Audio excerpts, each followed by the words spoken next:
let's get down to business. Give you one more night to get this. We've had a million nights just like this. So let's get down to business. Mama, please don't worry about me, 'cause I'm about to let my heart speak. My friends keep telling me to leave this. So let's get down to business. Let's get down to business. Disclaimer. The views and opinions expressed in this interview are those of the individual being interviewed and do not necessarily reflect the views of the production team or the network. Please be aware that the content shared may involve sensitive subjects and personal experiences. This interview is intended for viewers aged 18 and older. Viewer discretion is advised, as the stories are meant for informational purposes only. So, hi everyone, welcome again to the S.E.L.F Stoic. Myself and my guest today will be Michelle Kelly from A Father's Child. I'll get her to introduce herself to you shortly, but today's topic is going to be talking deep about childhood trauma based around sexual abuse and what Michelle Services offers as a counselling service and a therapy service to young people, children to a certain age, and I'll let her explain everything of what her services do and what ages that she caters for. So welcome, Michelle. Hi, Jeannie. Thank you thank you for coming and joining me. I'm really looking forward to this. I know we're going to have to get deep, and you may ask me some triggering questions, but I'm hoping to answer as best as I can so that we can bring awareness out there within the community, so that we can, bring knowledge and also to present support for those out there who are victims and also survivors of childhood sexual abuse. Okay, yeah. So, hi guys, my name is Michelle Kelly. I am the founding director of an organisation called The Father's Child Services. It was set up in memory of my daughter and her dad, who her dad sadly passed away while under the care of mental health services.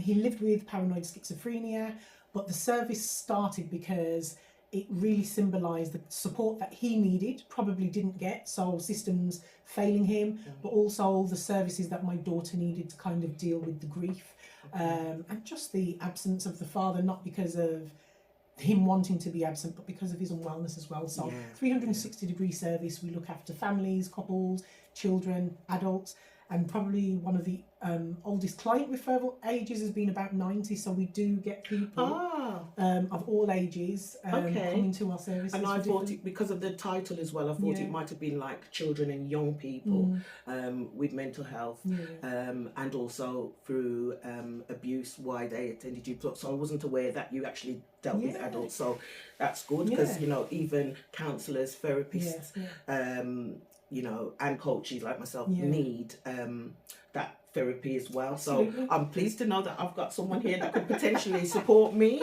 I like to think of my own guru, and I can, action self-help for myself, is what I've actually been doing. But it's always good to know that we've got people within our community, people who look like us, that are there to support us. So self-help is always a really good tool. But the key to sustaining a positive mental well-being is just recognizing when you maybe need that when there's additional support. When there's a dip. Okay, so where would you like to begin? Are you wanting to pose some questions to me, or let's just talk in general about shall we sort of like, let's just pose like exploring what therapy looks like for maybe children, and discussing common challenges, therapeutic techniques, and how to maybe foster that supportive environment for their healing. And what we can do is maybe touch on some of your childhood experiences, and just sort of like work through. So I'm down for that. Do you want to share just a bit of your story? Okay, so for me, I am a product of childhood sexual abuse. So my mother was abused by, would you believe it, my great grandfather, and then I lived with my father and one of my siblings for a spell until I was the age of 6. I didn't know my mum because they fled. My great grandmother and my mother fled in the early stages of my life. So I only knew my father and my sister as a family unit. And then what had happened is my father then went on to abuse my sister above me, and then we ended up in care. Then my great-grandmother became my legal guardian, so she came for me, took me out to the services, and then I ended up growing up living with my great-grandmother and my mother. But unfortunately for me, during my early teens, one of my mother's partners, well, there was two, but one of them, the main one that abused me, I was at the age of 12. So when I first came out of the home, I was going for weekends, and my mother's boyfriend at the time, he indecently assaulted me, so it wasn't a full-blown abuse. But by the age of 12, I had my mum's boyfriend at the time became a groomer, and I was groomed not knowing what it was, then disbelieved, and had to live with that trauma for 40 plus years. So I didn't disclose what had happened to me. I just lived with it, internalized. But I knew in myself I wasn't right, because I hadn't dealt with these the traumas and the triggers. I didn't even know what an outburst was. So that brought me through a lot of trauma throughout my teen years to adult years, relationship wise, and with my own children. I actually wrapped them up, not even in cotton wool, bubble wrapped them, so to ensure that this would not happen to them. So I told my story where I wrote my autobiography, I Am Ashamed, and hence where the organisation came from. That is to bring awareness. So I want to support people like myself who's lived with the trauma, but I really want to target 18 to 25-year-olds. Reason being is that I've lived with it, that I could have probably been my better self at a younger age, rather than carry this weight all these years. So what I want to try and do is to bring that awareness and be support for younger people, so that at the age of 25, they then, if they're healed or healing, they can then move forward into their future life a better traumatized and unhealed person. Wow, thank you for sharing that. Few things that kind of come up are just the context, the family context. So we know in terms of research that, like, the familial home, and the rate in terms of abuse is more likely to happen by someone that you are familiar with. Definitely. And in terms of statistics, females are more likely to experience that intrafamilial abuse, whereas young boys will probably experience abuse maybe through institutions like maybe schools, colleges, churches. Not to say they can't within the home, but statistic wise, females are more likely to experience some of what you have. Can I ask, in terms of where you lived, you said that your mum fled. Was it were you in England, or did she? It's all over here in England. I was born here. My mum came to the UK when she was about 6. She came with her grandmother, which is my great-grandmother. My grandmother was already here. So she was already here, married and settled and sent for them. But my grandmother wasn't very maternal. So this is where I think everything turned on its head, because every time her and her husband at the time went into an argument, they weren't physical, but it was always verbal arguments. She'd up and leave, but then instead of taking mum with her, she'd send my mum to my great-grandmother to be there with her while she went elsewhere, instead of taking the child with her. So there's a lot of detachment there as well. And I think that's where they made a pact that, and I think it was about 3 months when they fled. They made a pact that if my father tried to abuse her again, they were going to escape. So they made a plan and went in late in the night and just fled. And I think my sister at the time said to take her with them, because she's not my great-grandmother's biological child. She's my father's child from Jamaica, so he brought her over at a younger age, and her mother sent her. So they said no, they can't take us, because he would definitely come. Really, just to sort of like give a view, just in terms of like our culture, what happened many years ago with my mum.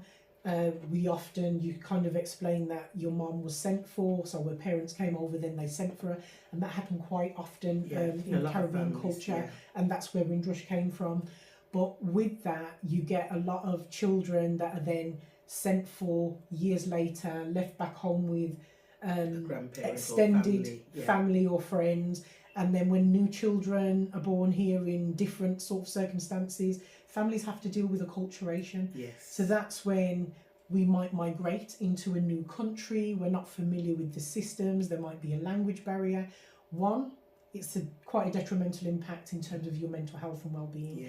because the additional stress and strain. And I think in those days racism played Was a lot, quite yeah. heavily. So it does impact how you parent as well, because you Yeah. come to a new country, you don't know what your rights are.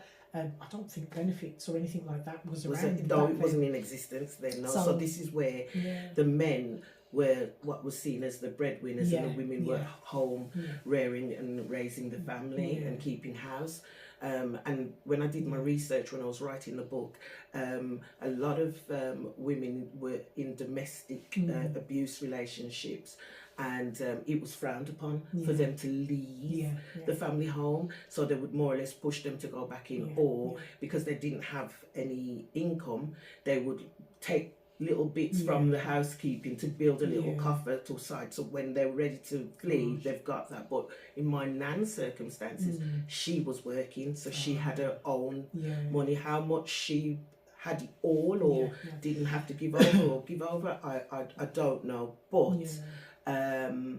I know that bit from what I've been told through the family. Yeah.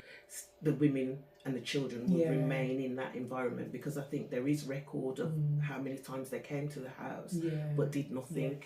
Yeah, I've got a family member who, at 9 years old, went to the police station, reported that they were sexually abused, and they brought them home. Yeah.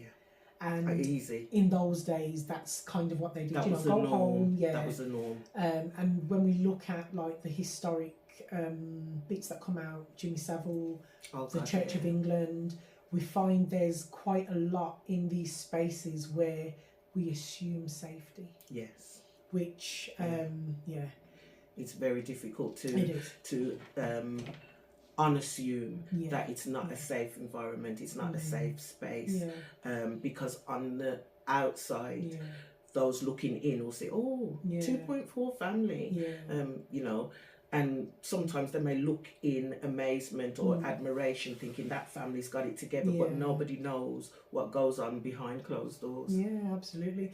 So when we think of like that whole family approach, you know, if a young person is being abused by someone within that family, you'll normally have like that non-abusing parent. Yeah. And the way we are now, you know, parents aren't always living together, so it might be that they're in the same household or they go away to that parent. Or the parent's home. You'll have the other children, the person of concern, but then you've got your family network, so that extended family, and some of those family members may already know of the situation. Interfamilial abuse, may not have said anything, may be party to that sort of like keeping stum and like not wanting the shame. Yeah. That's a big thing. Yeah, that's absolutely. a very big thing, and stigma. Yeah, and it's not just in the West Indian community; it's in other cultures. But I think England has brought in a lot of legislation to try and remedy some of the age limits in terms of those like marriages, the abuse, because people aren't old enough to actually consent in certain things. That's right. Yeah. But community networks are really, really important. Yeah. So when you think of someone that maybe has a network of church, you know, they build that trust. They maybe don't expect that something like that might happen there, but actually, if we know that it happens with family members, the logic maybe needs to shift that, you know, it's possible that anyone could be doing it, rather than no, they wouldn't. This person might, but I've known of circumstances within churches where they've known that this has happened, and they either send the perpetrator away or, you know, demote them. But some of them are still allowed to stay within the church environment, or they'll have the meeting with the parties of both sides of the family to mediate, but then to say, let's shut it down there, let's leave it there. Whereas what they should be doing is being the authority to say, we have to report this. Well, absolutely. And when we think of safeguarding is everybody's business. But what we often find is with institutions, they want to shut it down as soon as, you know, they don't want the bad reputation. No, exactly. And then the person that should be supported often becomes re-victimized Yeah, by the circumstance, by the course. situation, of course. because they are not given the support that they would expect. And that can actually lead to people maybe not disclosing, not disclosing full details, because they see the impact that maybe saying something has had, and that worry. Tell me a bit about your experience. So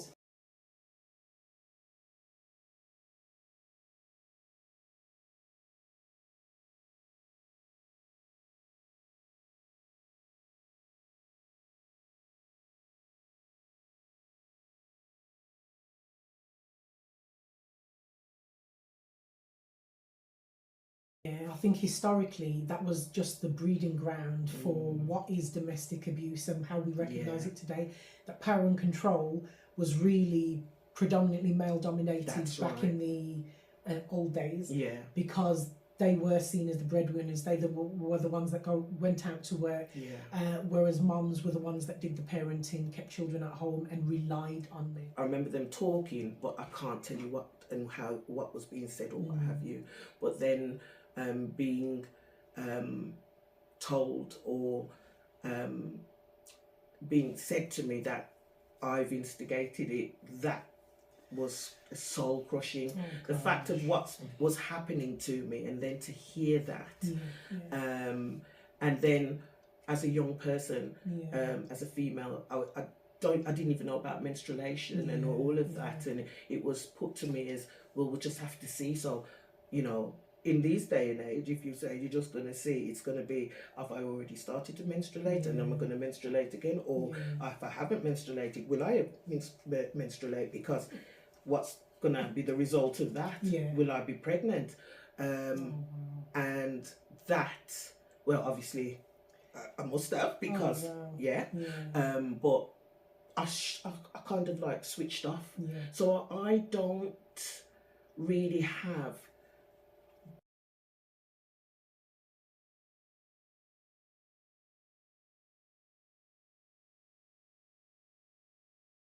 the first occasion it happened to me. I was 6. I wasn't fully alerted to what that was, but I knew and I felt that that wasn't right. But I closed that down myself and internalized it. I didn't say anything to my mum, nor my nan. I told my mum. I think my mum knew about this since I wrote the book, because I did never speak about that one. But I was in between weekend visits for my forever home. So I, in myself, as I wrote in my book, I can only put that down to fear of not being able to come out of the services and to have a normalized life with family that I didn't even know either. So I put that one I personally think I put that one under the carpet myself. But I don't beat myself up about it, because I was 6, so I wouldn't really know fully, but I just knew that wasn't right. And in my book I go into more detail about that particular situation. But when I was 12 and it happened to me, my nan found my perpetrator abusing me. So the shock of that, remember, she knows about my mum, then she sees this happening to me. He's banished from the house, but my nan's words were, but I think I checked out, every time I relive it, I remember being just kind of checked out anyway.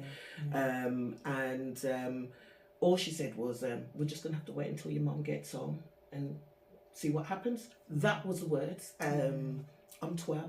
You know, you got to think about if you've got children and you're 12, you increase that age to 16. So in my time, it would have been 16. So imagine at 12. So even if it was my mum or it was me or anybody at the age of 12, there is no consent whatsoever. And just linking back to some of that, you know, from the financial element, if that person is maybe the breadwinner, then there may be that conflict in terms of your relationship with that parent that is the non-abusing parent, not because they maybe don't believe you, but because actually, because that perpetrator is gone, the impact of the family, the dynamics have changed. They don't no longer have that financial support, which makes life harder. And I don't think that was the case in my family situation, because my mum was she was a qualified nurse, so my abuse happened, and she did different shifts. So my abuse happened on her shift patterns. He knew when, and then the thing is, I'd be scared to either come downstairs, because a lot of the abuse happened downstairs.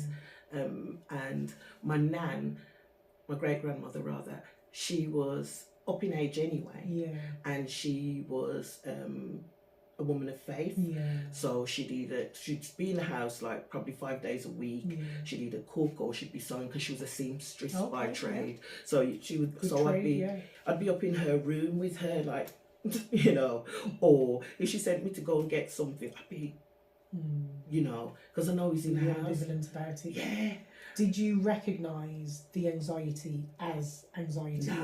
No. I just knew my body would be like this, and I couldn't tell you the reason why. But I just knew at any moment I could be subjected to this. And then, like, if she was on early, she'd be out the house before I even woke up. So having to go to downstairs to get my breakfast, things like that. And then when she was on a late, so if Nan was downstairs in the kitchen, I'd be downstairs in the kitchen, you know. And this was me constantly. That was one of your protective factors, wasn't it? Yeah, that's how you protected yourself. Yeah, so I knew if I was next to her, he couldn't harm me. Wow. Yeah, and so. Funny enough, I say this all the time, and I wrote it in the book.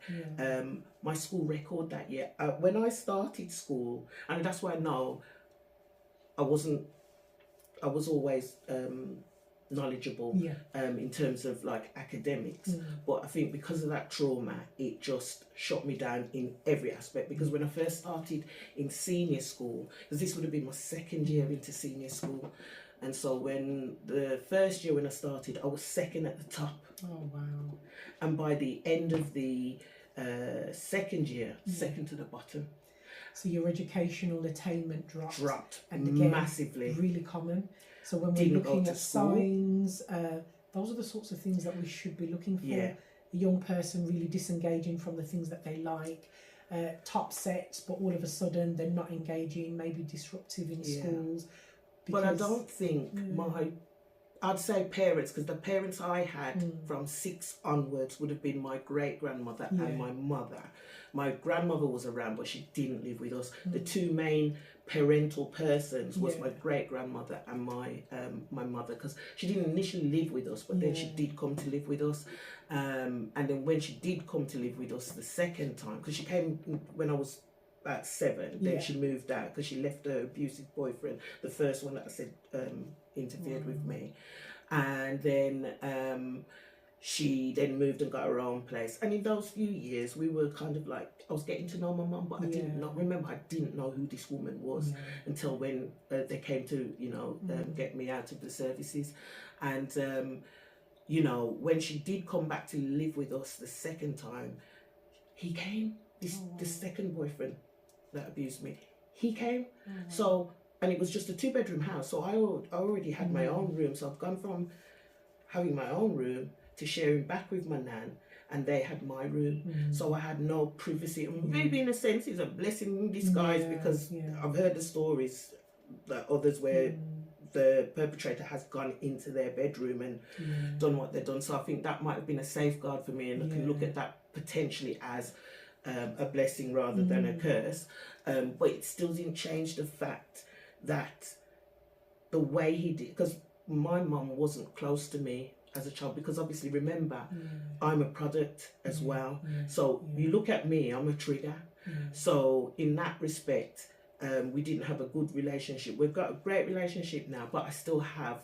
So your attachment, and really, how you sort of like bonded as mother and daughter was really impacted by the abuse. Well, even before that,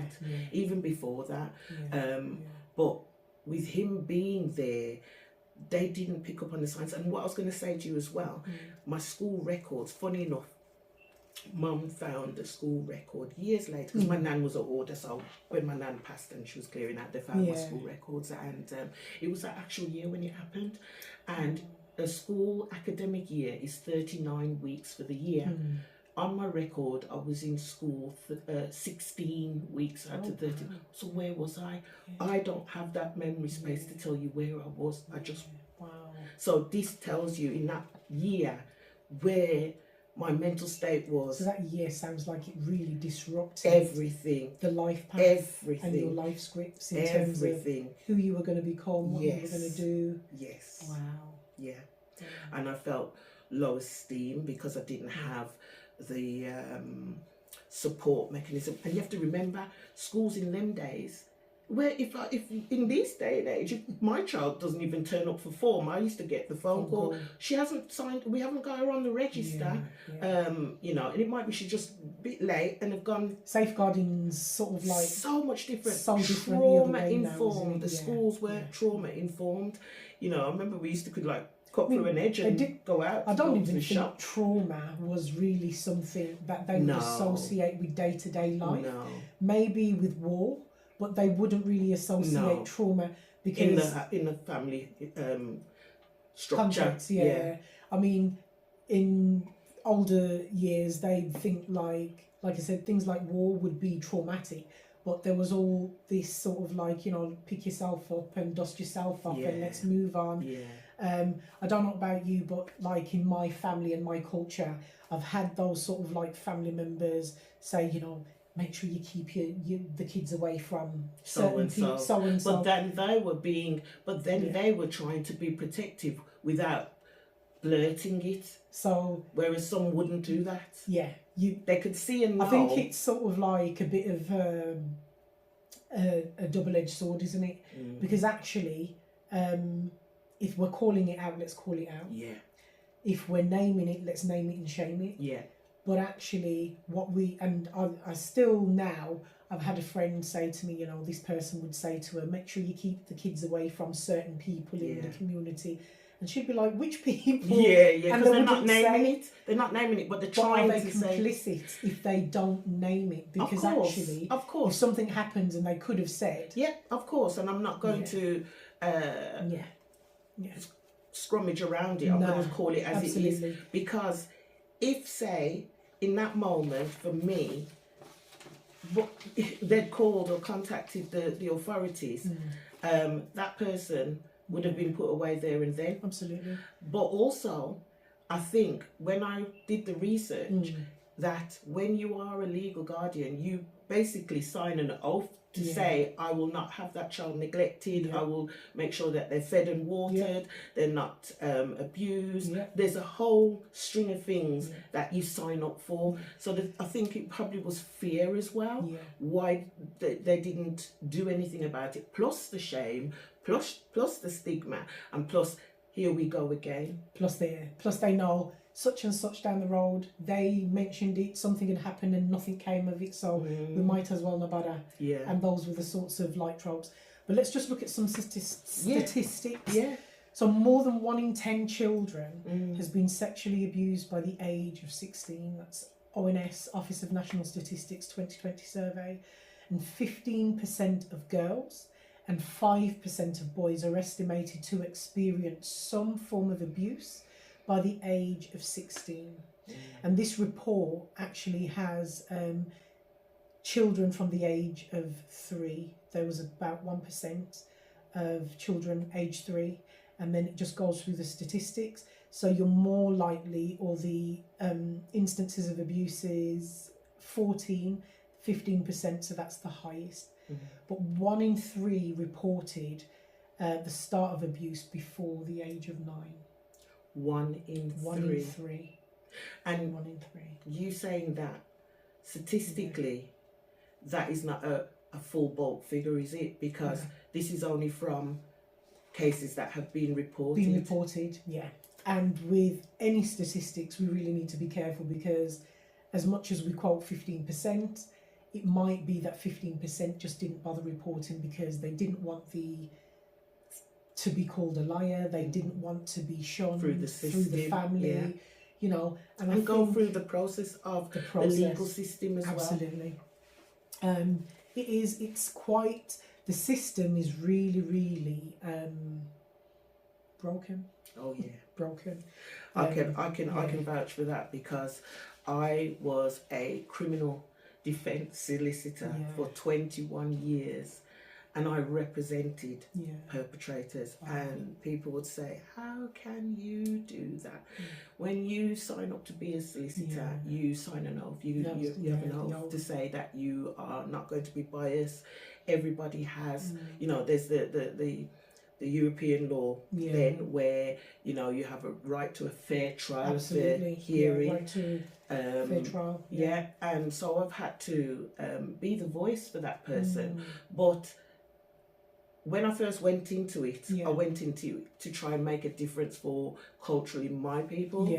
But then I saw what the system was, and then I'm already in the system, so I tried, because you did get the cases where someone was really innocent, and I really put everything into that. And even if they weren't innocent, I still put my all into it, because the evidence is what we have to depict.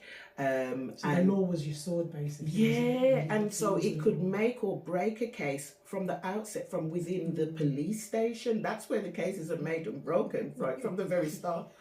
And so I've experienced all of that. But then being in court and then being on the defence side, we then go in to destroy the prosecution with what evidence they bring in, and we get to see the victims, and that victim could have easily been me. But it was the hand I wasn't dealt. I put myself into, because I could have done prosecution, but I decided to do defence for a different ulterior motive.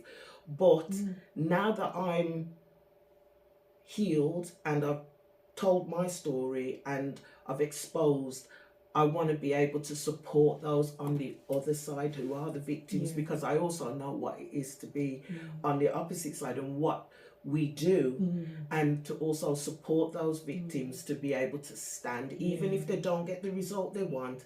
Have your day in court and speak your truth, because not always does it set you free, but most of it sets you free, and it brings about healing. But not everybody will go through that process, and it's not for everybody. Not everybody will be as bold as I and talk my story. How did you cope with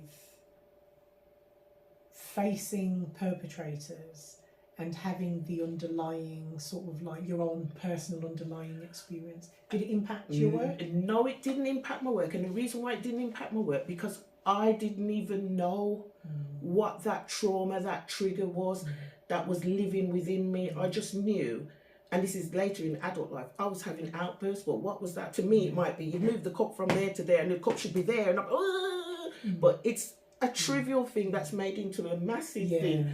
But that's not what it really is. And it wasn't until I was misdirected. Because I used to drive, like when I was younger, I used to go like all the carnivals, and I used to be the designated driver. And then I don't know what happened. I remember, having to represent, go to the prison and prepare cases, and I'd have to go somewhere like Bristol. I remember the first time my husband came with me, we were partners then, and I remember he took the day off to come in because I was having a panic attack. I just couldn't drive, and I for years stopped driving on the motorways because I just used to have this negative visualization that I'm going to have a crash, going to kill others, not just myself. And I thought, when I got to 50, I'm going to have to sort this out, because this is affecting my job. I can't go places. Why 50? Because I thought that was just a figure. I thought that, 50, you'll be established, or, this, that, the other, and, so I went to see a hypnotherapist because I needed help to get in my car, because I couldn't even go on A and B roads. And when I came round, I thought, what's happening here? Nothing's happening. But then I realised I fell asleep and something had happened. And she told me, I laugh about it to myself all the time, because I'm like, this is I'm wasting my money, But then she said to me, that's just the surface trauma. She said there is something deeper. She says, you've touched it. She said, but do you want me to help you with it? And I thought, you know what? Let's do this. And that's when the Pandora box opened. I started seeing flashbacks, everything, and then everything came to the forefront. And then, so I just started to, I didn't tell my mum until probably about, in the pandemic, I was having counselling. So I used to go out and just sit in my car and have my counselling on Zoom.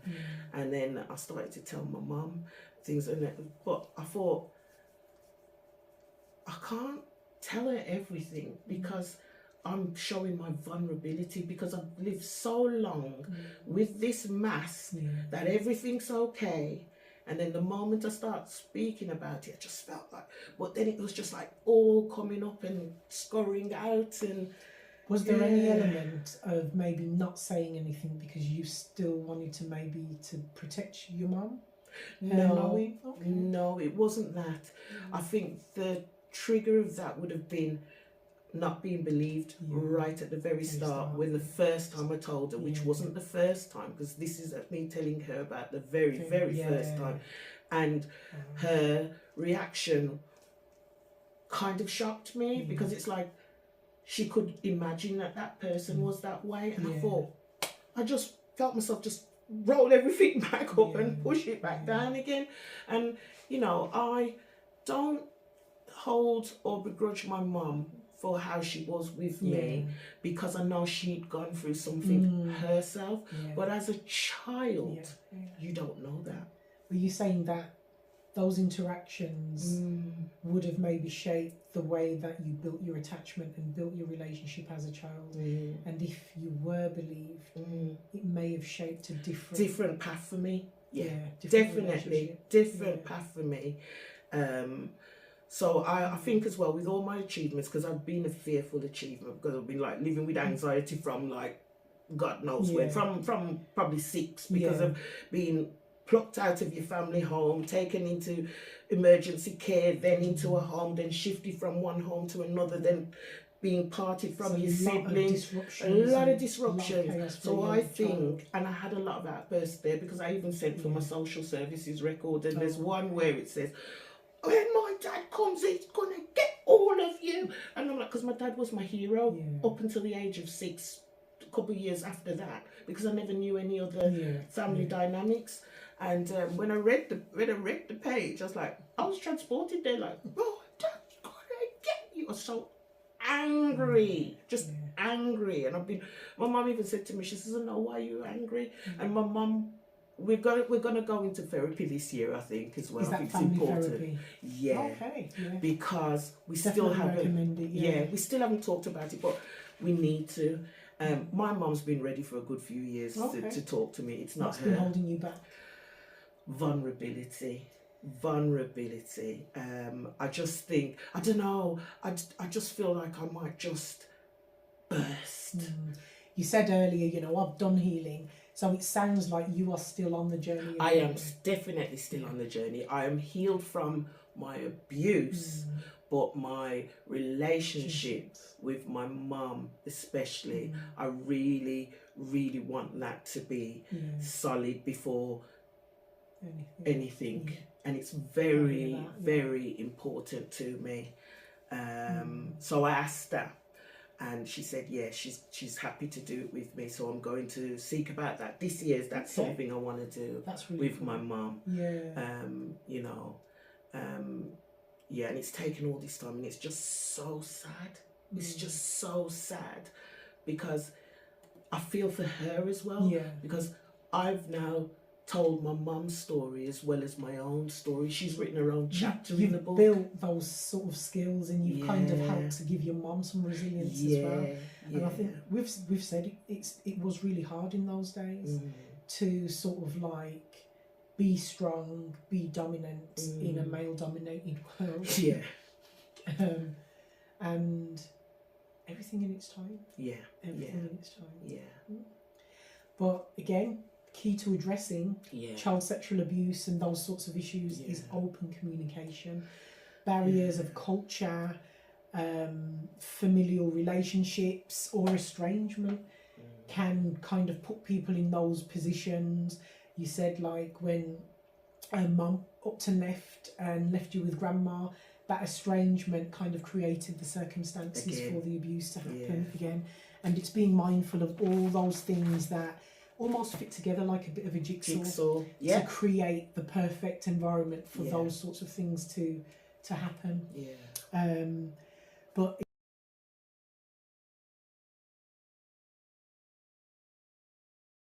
Good long-term memory of Yeah. my childhood okay. and my teenage years. Yeah. As my other friends, even if I ask my children, they can remember things like when they were Yeah. 2 Yeah. or 4 or 6, or they can remember their childhood. Yeah.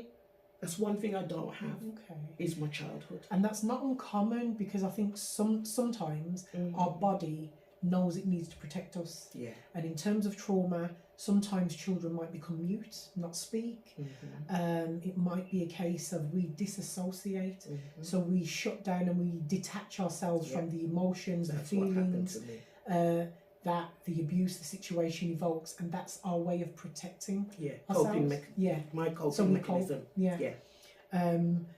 But some of those common challenges, I mean, you've discussed some yourself, that there's that fear of not being believed, fear that you're going to get into trouble, that it's going to be your fault. Someone saying that you've instigated it. You are 12 years old. You cannot consent. No. You cannot. I mean, the law today is a lot stronger than it was back then. Yeah. In my mum's days, it was the age of 13 for sexual abuse as well. Because I remember there's times where if my mum made something, I wouldn't eat it because my brain was just going here, there, and everything, because I just felt unprotected. And nothing to nobody. It's just how I was coping. I was coping with like, but there's a lot of things, and when someone's, when I'm coaching someone and they're saying what they're saying, I'm living that journey with them, because I hear and know for myself what they've gone through. So for me, I didn't plan to be a coach. I didn't plan to write the book, because I thought, who want to know my story? And when I wrote the book and I put all the resources in the back, because I'm a mental health first aider trained, so I knew what resources to put. I thought, I'm going to be a resource. Resource what? I have no clue. But when the universe opens up and presents you with a situation, I took it. And for me now, I feel that why we're having conversations like this, and why I want you to tap into my childhood as well, is so that someone who's even at my age or younger but have been through similar to what I've been through, is to know that they're not on their own, and that somebody will listen and somebody will believe you. But most importantly, because of the organisation called S.E.L.F, believe in yourself. And we build the resilience, our journey through experiencing, our journey through living, our journey through getting to the next stage, our journey to just getting to where you are today, kind of helps to build that resilience. And sometimes we don't know that we've got the skills until we need to use them. But it's always useful to think about, how I can protect myself in the future. So think about your protective factors. What are the things that help to keep you safe? It might be sharing with your friend. I know when I get like a bit groggy or whatever, I like to sort of like just be on my own. I like to maybe read my books. Just say, if you see me doing that and withdrawing, just check in on me, because that's one of my things.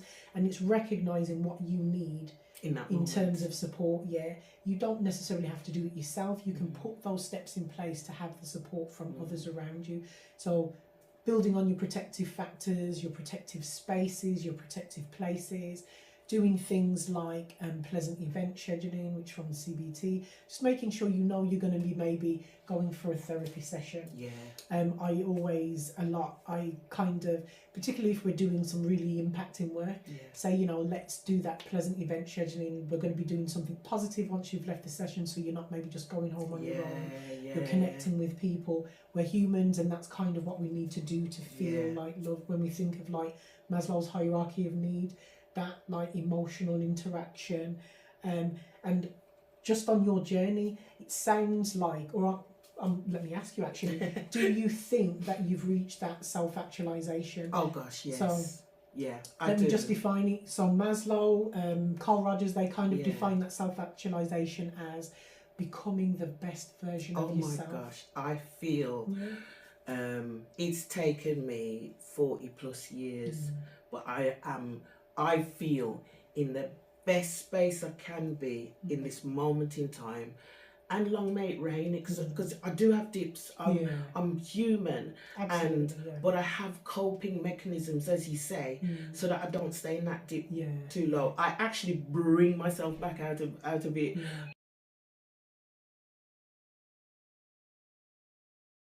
On some of the statistics, and just reminding you that these are only the statistics that have been reported.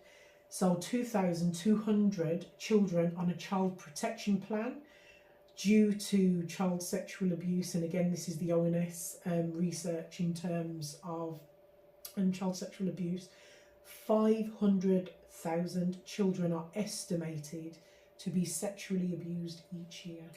Yeah. And this is estimated, so maybe not the actual figures, so we're putting in a bit more based on the fact that we know not everyone will report. That's right. Yeah. And sexual abuse is just as common as other forms of childhood abuse. So we're thinking of neglect, which is probably the most common. But if you are a young person living with the effects of neglect, you are 5 times more likely to be sexually abused. Really? So 5 times more likely. So when you think of someone who's been maybe neglected at home, that might be... Do you know what? You are absolutely right. And I'll touch on that for myself because Mum couldn't connect with me. She often was angry with me a lot of the time, and he tapped into that. He absolutely tapped into that. He would give me money and say, "Oh, don't tell your mum." Yeah, he was grooming me. I didn't even know what that was until when I became a lawyer myself, and like, what? You know, and I still, even when like I said, I did criminal law for 21 years. It still didn't dawn on me until I came out of that area of law. What actually, and it's the self-reflection, isn't it? I'm a victim or survivor of that.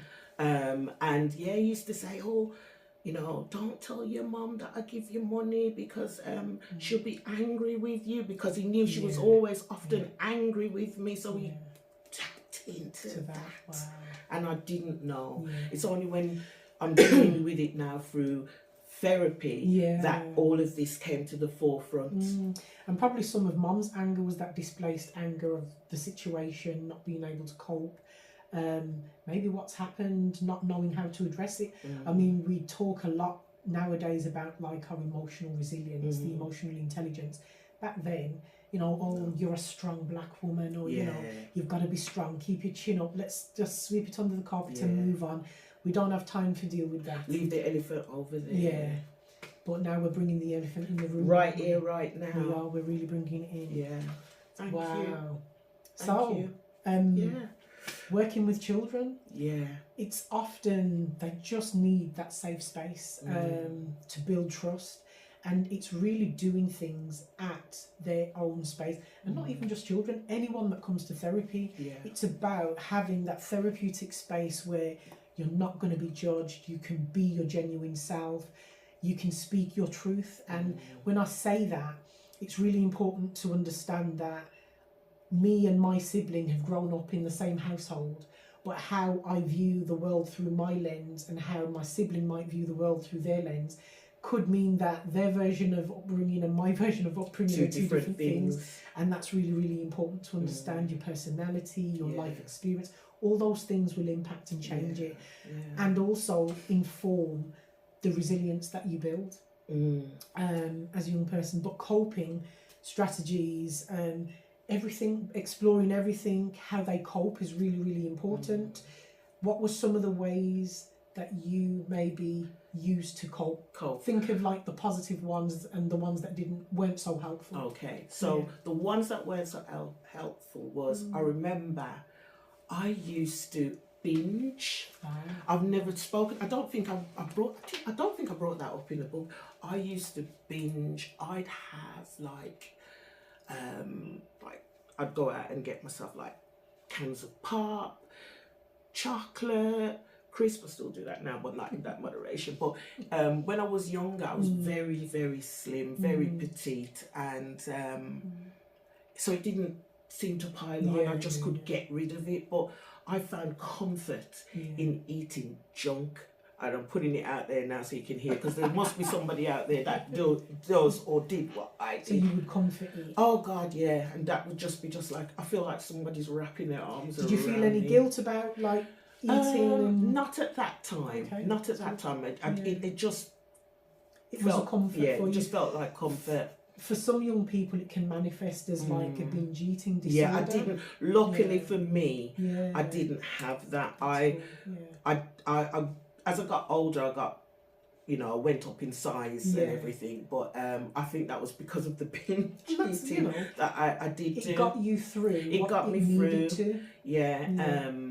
And I remember in my teenage years, I had my boyfriend and I'd be at home and I was working. I had a car. I paid my share to the bills, but my mum used to limit me going in and going out, and that really, and I always tried to, and I think being a fearful achiever, I think half of my achievement was to make them proud of me. I've always had the dream to be a solicitor. I always had that dream, and that was my inner child self where that was shattered. And even with the careers officer saying, "Oh, do something else, like do secretarial," they're all kind of like, "No, that's not for you." And I believed it, because every time someone told me that I wasn't good enough, I believed it, because low self-esteem. And every time they said it, you kind of reinforced the trigger it, and it became the reality for you. So it was the reality. And then there was this one lovely a line manager, and she was my eldest daughter's godmother as well. And after I had my daughter and went back, she said to me, "You're not yourself." And I said, "Oh, it's just a job, just come in and do the job." She said, "So what is it that you've wanted to do?" So I said, "Listen, I wanted to do law." And she literally just shut the door and said, "Get on the phone and do what you're doing and get out of here." And sometimes it just takes that one person to believe in you. Oh my gosh, well, I've had two actually. So that helped me on my journey. But it was a tough. My teenage was really tough. I've just never spoken about it. My friends who I've known from I was 6 years old last year, when I had the first retreat, they rang me the next day and they said, "Oh my days," and we were close as friends because we went to Sunday school and everything together, so we were always in each other's houses. They just didn't know, and I said, because I wore the mask well. Absolutely. Wore the mask well. But it was your protection, because if, now, present day, or when you started on your journey, you built a lot more resilience, a lot more skills, and you were much more able to cope. I was just very determined that I'm gonna be somebody. I had to do my pep talk to myself, and then I also would talk myself that I had my devil and angel on my shoulder. "You're not good enough." "Well, I'm gonna try. I'm gonna die. Is it die on the hill? 50 cents. I'm gonna die trying." So I was doing things like that. On the spectrum, with your good mental health, poor mental health, ill health. That's somewhere that I don't want myself personally to be. But some people do go there. But then that's where you will connect them to professionals. That's where I would be connecting someone to a professional like yourself. Absolutely. Or someone with like practitioner, medical practitioners, they may need that. But in general, if you can help yourself with self-help, there are tools out there. Building skills and building resilience, we often refer to it as a toolbox. You've got a range of different things. I've got an app in my phone which is called Real Jigsaw, and it's one of the things that I really love. I tend to recommend it a lot, especially children. Like kids are always on their phones, but actually it allows me to update some of my favourite photos. One of my favourite ones is one of me and my two girls. And when I just want to connect with them, I'll put it in, open the app. It creates a jigsaw of your picture, and it starts from 9 pixels up until like 1,000 pieces, and I just do that jigsaw. And you can move it to put it. Yeah, you can move the bits, and you complete the jigsaw on your phone, so you can do it on your tablet. You can do it on. So that's one of the things that I like. But like you, I love going out. But me, I'm Shelley no mates at times. I like to go out on my own. Okay. I'll go out and I will eat. I'll go to the cinemas on my own. I just love, you know, some people can't stand to just be on their own and need the company. I'm a bit of both. Okay. I love to be with my girls. I love to be with my friends. But there are times I like that gives me my peace, my solace. And whether I'm doing an audio book, that's my new thing now, audio books. And what I did recently, I bought myself a ukulele. Really? So I can do my line dancing to your ukulele. Well, I'll let you know when I've learned it. Well, you know what? These are the things. It's about learning new things, bringing skills. new skills into your daily life. That gives you pleasure. If it's going to be time consuming and you're just going to, it's like a 5-minute whim, maybe it's not the thing to start. But if you're passionate about something, like I love dancing. I love dancing in my young age, and you know I'm not that old now. You know, but I used to love dancing, and this is something I can do on my own. I just meet people there, but I'm going on my own. But another thing, when you quite right, you said about it being in your own space. I love being out in nature, especially. So I'm sorry, I'm not a winter baby. I'm a winter baby, so I don't mind cold. Oh no, I don't do cold. But I love summertime to just walk around the lake. I look at all the different trees, and I love blossom trees. I have a blossom tree. It's not even my tree; it's my neighbour's tree, but it does lean over into my. But when it falls away, and it's just beautiful. And I also do grow my own produce now, and I never did that before the pandemic. Gardening, just anything. I mean, there's some research, and like if you go online and Google 5 ways to well-being, and it tells you like the 5 different ways. Like connecting is one of the key ones. We're human. We are mammal. We give birth to our live children. Connecting with others is one of the things that we kind of need to kind of feel human and growth. But doing something new or reviving something that you've done before is one of them, and just being mindful. So 5 ways to well-being, loads of downloadable resources regarding that as well. But in terms of the toolbox, some coping things can be more physical. So you've talked about like being quite young and experiencing anxiety and not knowing about it. I came across like an anxiety whistle. So it's like on a necklace, and you can just literally just blow on it. It doesn't make a sound, so it's almost like a dog whistle. But it actually helps you to kind of temper. No one knows what you're doing. They just think you're fiddling. Or one of those weighted blankets. So it almost feels like a hug. I picked up for myself was box breathing. Those deep breaths, and holding it and just picturing me breathing in and out through a box, and I just feel myself coming back. That helped me a lot. My go-to breathing technique is the 7-11. Oh, what's that? So you breathe in through your nose. For 7, I mean, if you struggle to do it, again, there's a really good clip. Like, breathe out, Julie. There's a really good clip on YouTube. It's about 7 minutes long where the woman talks you through, but you actually breathing using your diaphragm. So not just like your chest. And as you breathe in for 7, and if you struggle, I struggled at first, and what I did, I changed the 7 to a 5 and the 11 to a 9. So I breathed in for 5, then breathed out for 9, and as I got used to it, I did the 7-11. But the really good thing about that is when you breathe out, that outward breath helps to release some of the cortisol stress hormone. So that's the really cool thing about just breathing and being able to manage how you breathe. Really, really important. For me, like because as I said, I suffered with anxiety for many years, and even in the courthouse, whenever I had to stand to my feet and have to make representations for a client, the anxiety that was raging inside me, and I'd be like, but nobody could see, but I'm in that moment, and I'm like, I've got to breathe, I've got to get this out, and then I was able to do so. So it helped me a lot during my career as well. And that's one of the things. That's part of your resilience, that's part of your toolkit. It's helped you to cope with those day-to-day situations without the world knowing that there's a bit of me that feels like I'm falling apart. And imposter. Imposter syndrome, I shouldn't be here, I'm not worthy. I've had that for many years.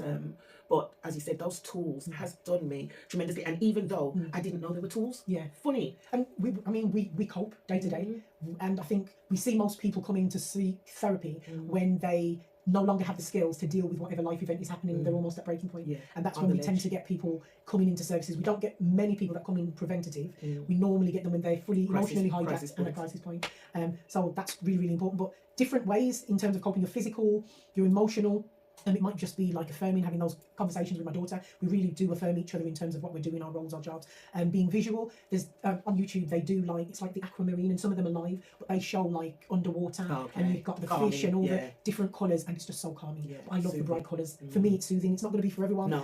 Audible, so music. What I tend to do is suggest music for your moods. So if you're feeling quite low, put together a playlist which is really upbeat, that's going to get you into the mood and kind of try and lift your spirit. If you're maybe feeling a bit like overwhelmed, then maybe do a playlist so that can give you a bit more calm.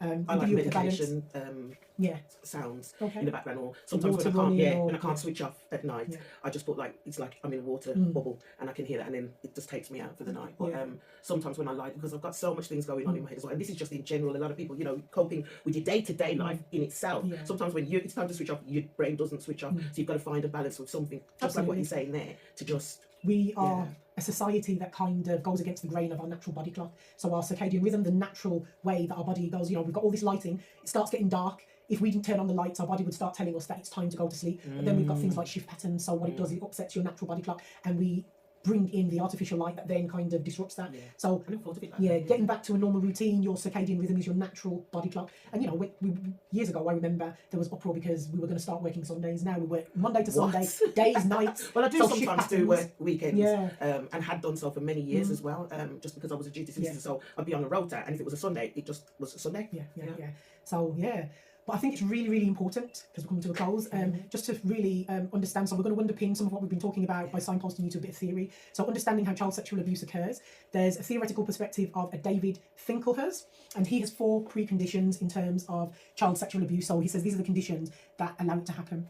And he says there's the thought from the perpetrator, so the motivation and then wanting to. So what you might find if someone hasn't offended, they will be having that internal dialogue with themselves, and the thoughts will be there. There may be physical urges in the body might be there, and that's called motivation.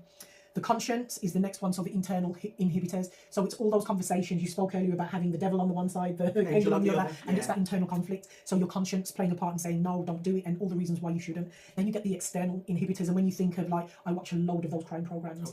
Social psychology is, I'm just amazed by the human and how we can be. But this is what others creating the opportunity. So when we think of others, that might be someone going online, the dark web, the areas where people that are like-minded might congregate with ideas or share. And when we think about images, so the external pedophilia, the external inhibitors that kind of start to infiltrate, and then the final stage is overcoming that victim resistance. So actually doing it and getting away with it. So that's when the perpetrator actually does what he does, or what they do, and impacts our own people, our society, and that upset that it causes. So thinking about that precondition. Prevalent. Absolutely. All around us, and especially, I'm going to touch upon, just to finalise it as well, is the pandemic. You had, because no one could get to anybody, you had perpetrators who were also abusers. So you have because men get abused as well, but say talking about a male and female relationship, the female partner is being abused in this room, physically, domestically, and the child or young person is being abused sexually, mentally, and emotionally in this room, and no one's coming knocking. So these are all the aftermaths of the cases that are coming out now. And the worst one is the babies. You know, all I can say, what I did for me and mine, is I wrapped mine up in bubble wrap, and only because I just didn't want this to be another historical generational thing. I was going to say, you sounding like what you wanted to do was break that generational pattern. I did. That generational curse, and do things differently. Yes. And I think it's important as parents, as mothers, even fathers. It's important just being a member of society. Just safeguarding is everybody's business, and it's not about the nepotism of keeping a friend secret. Because if a parent can do this harm to their child, you can't be swearing to your friends, and we really need to be calling it out, and we really need to, as professionals, you know, we talk about being safeguarding, we talk about systems change, you really need to be congruent, and what you're saying and what you're doing needs to match up. You can't be saying, oh, it's my brethren, they wouldn't do it, or blah blah blah. Actually, and know that it's actually happened. No, you need to, a spade be a spade. Absolutely, call a spade, it is what it is. But that whole family approach, we all have to kind of be thinking, reflecting, doing, building those skills, and supporting when people do come out and share their story. So thank you so much, Jeannie, for sharing your story and allowing us to kind of pull it apart and just look through the lens of what that interfamilial child sexual abuse looks like. So I want to thank you, and I just want you to just tell people again who you are, what your organisation is, what you do, how they can contact you. We'll put it all on the tail end, but we're here now. So my name is Michelle Kelly. I am a BACP accredited professional and also clinical supervisor. I run an organisation called the Father's Child Services. I am the founding director, and that was founded after my daughter's dad, she was 12 years old, passed away under the services. He lived with paranoid schizophrenia, and it symbolises services that a father's child, whether you were my daughter, whether you were her dad, someone would need that support. And we try to provide 360-degree care in terms of supporting children, adults, families, with a variety of services. And we are very prominent in the community. So we seek to support those most marginalised. And one of our key sort of like mottos is respect. So respecting every single perspective or person's emotional challenge together. And we kind of underpin the work we do with our ethos of respect. Excellent. I'm just so privileged to know Michelle and to collaborate with her. She's always been supportive of me, and I appreciate you. And and so I'm myself Stoic. You know me as Jeannie Brooks. I'm the author of my autobiography, I Am the Shame, which is also the incorporation of S.E.L.F, Stoic CIC. So S.E.L.F in acronym is Supporting Empowerment and Liberation for Survivors of Abuse, mainly sexual, but any type of abuse. Know your worth, know your value, and just not just be yourself, just be your authentic self. Start with you. And thank you for joining us. For the viewers and those who are listening, see you again on the flip side. Bye.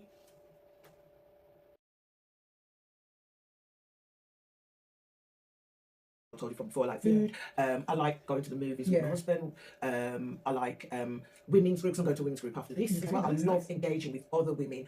I love empowerment. Just that connection itself with other like-minded people. So there's community out there in terms of like there's organisations. I mean, this week I did line dancing for the very first, and that's my newfound hobby. But it's also exercise as well, and exercise is also good for the mental, the physical and mental have like a direct causal link in terms of really. So I think that might be a good tool. Absolutely, tool to have to maintain. So although I've had the therapy and I've gone through the healing process, healing is not linear. I keep saying it because it is, it's a process and it's ongoing for life.